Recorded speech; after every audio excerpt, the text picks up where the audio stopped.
I have only one machine, but I hope it works. And the picture you see here is a waterfall. It's a waterfall someplace in a mountain in northern Laos. And I use that as an introduction to my little presentation here, which I call Visualizing the Unknown. Of course, the unknown music in this case. Because how do you do that when you don't actually know anything about the thing that you study? And with the subtitle Transcription in ethnomusicology.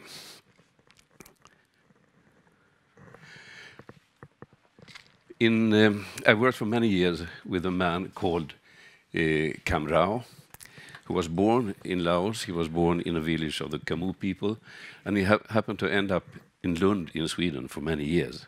He was a good singer, and he knew lots of things in his own culture.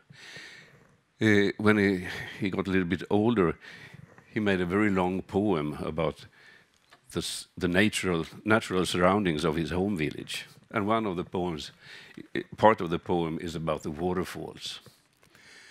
He speaks about the waterfalls that sounds a lot, and they're a good place for singing. Maybe it is like singing in the shower, like we like to do. So there are special songs that you sing when you come close to a waterfall. Then there are more to it than that, really. This is a sort of visualization or transcription, if you like, of a kind of tune that he would sing in that situation. And only graphical, we call macro perspective, that is trying to show the whole song. And some parts of it are in thick black. Those are repeated the same all over. The other parts are changed. There are different words, sometimes traditional poems put in there, sometimes improvised words. So occasionally one part, as you will hear, will become longer. We will listen to a bit of this recording, and it starts up there, it goes into the second part, and after that, the second kind of part of this melodic formula repeats, but is prolonged. And we drew this picture together many years ago when we sat down talking about this kind of melody. And then after that, I worked it out a bit. But the original sketch we did together. So that was his perception of the melody. And he used the waterfall picture. So the beginning of the song, that is the waterfall.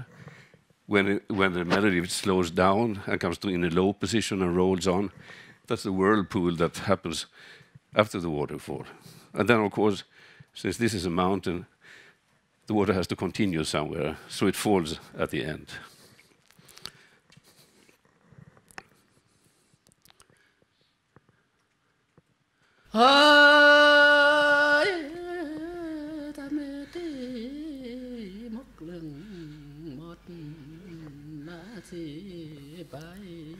Con đi với gầy xa sa ta ca ta cum po sa ta ca ta răng ám ngày xa sa mê rọt ô mốc cơ kỳ tay prơ yong ta ngọ ta pưng ca nê sa mê tinh căng đừng kỳ ta ram ta pưng ca tay prơ yong ngày xa tên là cắt lưới đấy. So these are two people, and it will continue with the other person replying to this song, and they can keep on forever changing and improvising on this theme. So this is a sort of graphic representation that has some bearing to the way that he understood or visualized the melody. And it's not unique, actually, to the Khmu. Maybe it's more common than we think. This is a report from Papua New Guinea by Stephen Feld, who works with music and language for the Kaluli people. and they use waterfall terminology. The metaphors are about waterfalls. So then the area of ethnomusicology, here are a couple of definitions. They're quite vague, actually. This says something about what we do, the study of music in culture, or the study of music in the context of human life. Usually it started out as studies of foreign places from that of the researcher, or minority in the homeland. This is a picture of Frances Densmore. We are in America, and she has recorded the mountain chief of the Blackfoot people in 1914. He is now interpreting the song with a sign language for her. And at that time, around 1900, the material they used for recording was the phonograph, and the material they used for analyzing the recordings also came from the wax cylinders, and it could have sounded something like this.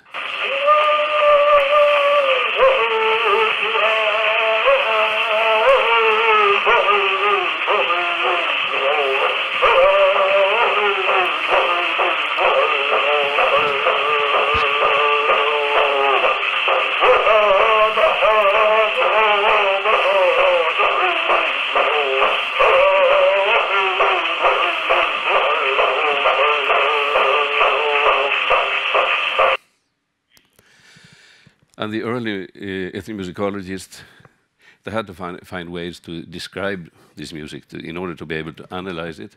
And one was using graphs of different kinds. Another one was using musical notation and adding signs to that system so it could be used for describing the kind of sounds that you didn't need until then in the notation systems. And notation is and has been used very much, still is, in ethnomusicology. It has the fact is that transcription is a very individual thing. People hear, even those who specialize and are educated in the science, hear things differently, and they write them down differently. And the same with the people who read these things, even if they are also specialists, they will interpret them in their own ways. So there's a degree of subjectivity, of course, in this. And this picture shows 4 different transcriptions of the same part of a Swedish polska. And you can see it's basically the same melodic line, but the details differ a lot. But there could be more differences than this.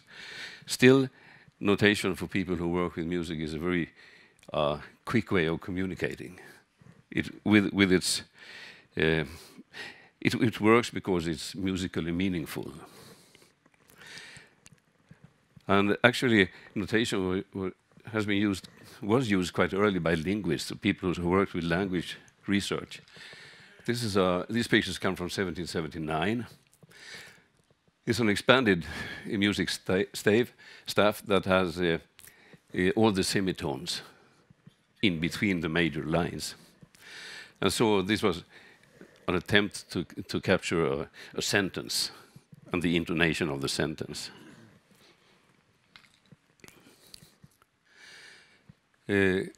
Especially for linguistic tones, some languages have differences in word tones or lexical tones that changes the meaning of words.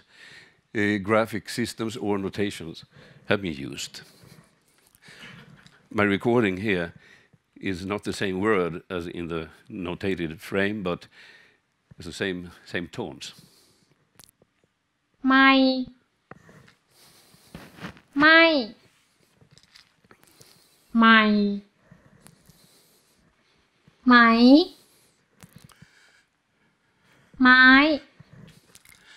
And you might say that they were not exact, the notes are not exact. And that is true. In the beginning of the last century, they started to use mechanical transcriptions. The chimograph was a machine. It had a similar mouthpiece as the one that you used now. Maybe those things are related historically, I don't know. And by that one, it could be used for many things, but it could be used for vocal sounds, and you could get graphs on a paper like this. And so this graph show 5 tones of Thai, and from top to down, the ones you can see are high, rising, middle, falling, and depressed. You can see they cross over a little bit, and they are not. The high is not highest of all. There is direction, and many things differ. So this is a more than exact visualization of the tones. This methodology was developed into machines that could produce spectrograms and different sort of visualizations. This is maybe the first one that was used for music. It was called the Meadow Graph, and was constructed in the early 1950s by Charles Seeger, an American ethnomusicologist, or musicologist, maybe we should say. And here is the standard picture had the lowest lines or the amplitude, that's a volume. And the one that is very difficult, hard to see, that is the fundamental, the melody that we perceive. And there's a transcription on top. There are some little lines on the lowest curve, and they are the timing markers that they can use for getting an idea about a rhythm. But also this, of course, is needs to be interpreted. So when looking at the mechanical transcription, the strip of paper that comes out, somebody has to figure out what does it mean what does it say really, and if we notate it, how do we notate it? Because this will be much more detailed than what you usually care for when you listen.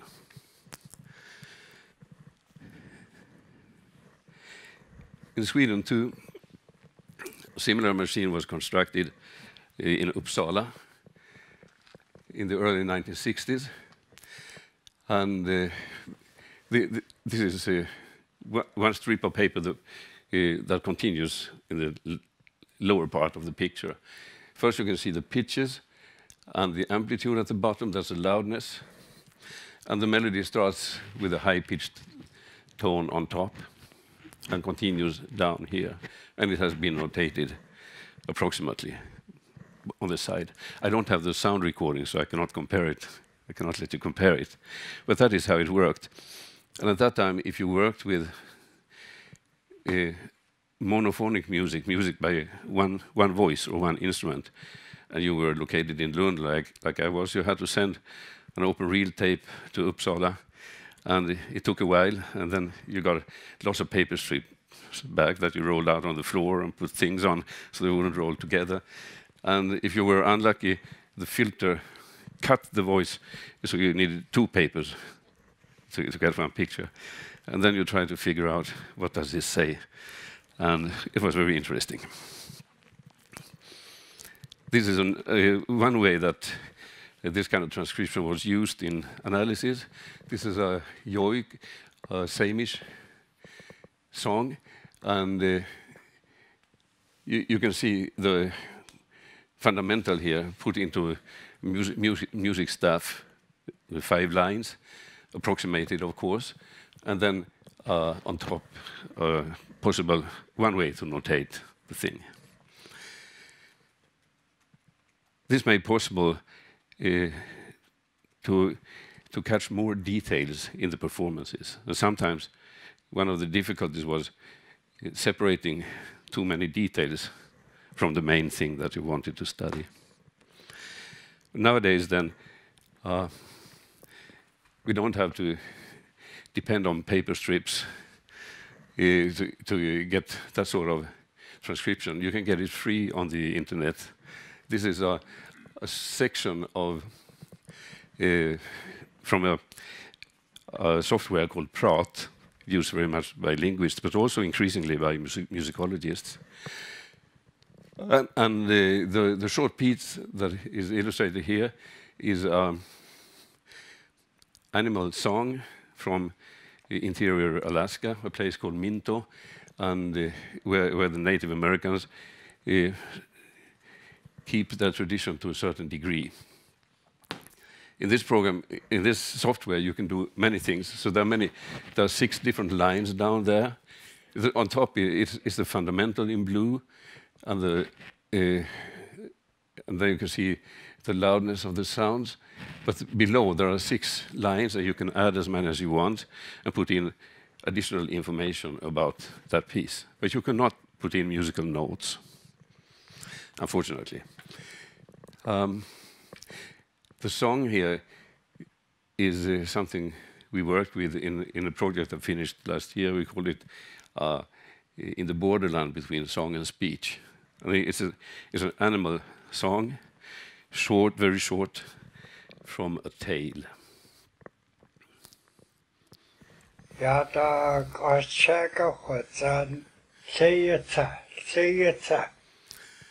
And recording is no longer done with phonograph, of course. Working with this, I found another software, the one you mentioned, called Melodyne. It's not free, unfortunately. Melodyne is a software similar to one called Autotone that has been produced in order to correct singing when you make recordings in studios. You can hear it a lot on the radio, and if you listen carefully, you know when it's used. So in that way, I don't know if that is what Madonna did in the Eurovision contest last week, but she has there's now a video on YouTube where she's singing perfectly in key. Anyway, I don't use it like that. I use it the other way around. I don't want to change. My job is not to change the original. I want to figure out what is it, what does it sound like. So here is the same little piece in Melodyne, and you can set it so that you get a scale of semitones on the left side. You can get notation. It works for very clear and simple melodies, but otherwise it becomes very mixed up and is not really useful for my ends. But the software as such is, whereas the Prat and similar software is built on segmentation. You take a segment and you study it carefully, and you add another segment, and then later on you could add many of them together. This one gives you the totality. You can get a whole piece. It doesn't matter how long it is, and you can work from there. So it is, for me who approach this as a musicologist, it feels intuitively very useful. You sort of can watch it and you can listen. I could play it in real time, but I will not take the risk, so I have prepared.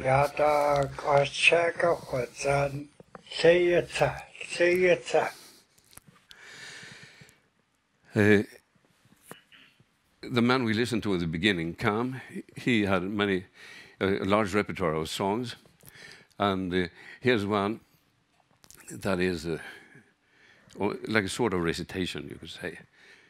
The way I've written it here is, we do that sometimes, is notation, but you see the stuff start at different places, and that is because this one is built on the end of the phrases, not the beginning.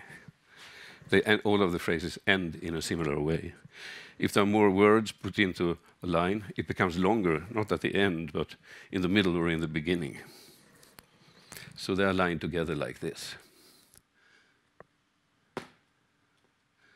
Nàng mình rơi mà mòn on cho nàng con men on cho nàng mình rơi mà mòn on cho nàng con men on nhờ. And taking this one in Melodyne, it has it shows clearly one thing in the Khmu language, that is they have 2 word tones, one low and one high. And apart from the very lowest beginning, you can see that the encircled ones, they are the high word tones, and they become very, very obvious.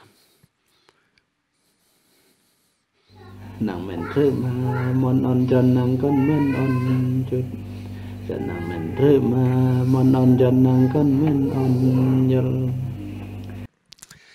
And this is from the linguist point of view, fixing together a transcription from many Pratt sections. So what we have done in our work with visualizations of the songs or the music we study is to use many different ways of transcription or visualization. Starting with the waterfall melody here. This is a normal notation, musical notation. There are two performances compared to each other in that one. This is done from the linguistic point of view, and the idea with this one is to measure the word tones and how they slide up or down or are stable. This is another graphic representation, and here the shaded areas above or below the melody line, they show where the pitch could happen to occur if the words had a different word tone. So it's sort of a band where they occur. And this is a piece of that sort of graph compared to a linguist analysis where the word tones and the details of the word tones are presented.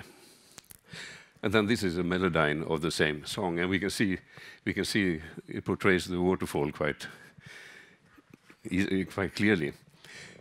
So, but what we have to do here, we have to make. There's no software, there's no machine that we can put a song in one end and we get a full visualization, perfect visualization at the other end. It doesn't exist, as far as I know. Tell me if there is one. So instead, we have to work in many different ways, and we have to interpolate between them and try to analyze and arrive at some sort of conclusions. So in that way, some of these transcriptions, most of them, we made for ourselves, in order to understand better, in order to communicate with each other. Because if you are different people, especially if you have a different scientific background, it's not self-evident that you're speaking about the same thing. So you have to tell your fellow researchers what you want to tell them, what you want them to know. And so we communicate back and forth and try to combine the perspectives. When I take this together, of course, visualizations are useful, they're very, very useful, but there are some things you need to think of. And one is, as I said in the beginning, that the visualization and also the reception of it is very individual. And you cannot predict the outcome totally. The choice of type of visualization when we do research in ethnomusicology depends on the aims. Description of a performance is one sort of aim. You want to describe what this sounds like so that another musician can understand it, for example. Communication with fellow researchers, as I mentioned, is another aim. And then that goes for another technique of visualization. Communication with the reader, if you publish your results and want to spread them, that's still another aim, and it has special demands on the kind of visualization you use. Another matter that's begun to interest me is what is the minimum precision we need and what is sufficient precision. It may be that the reason we don't have the perfect machine that could do all this for us is that we want to do it just right and perfectly. Maybe if we set up the limits, it could software or whatever could be constructed according to rules developed from there. But that is not really my division. So I will finish here. And if there are any questions, you're very welcome.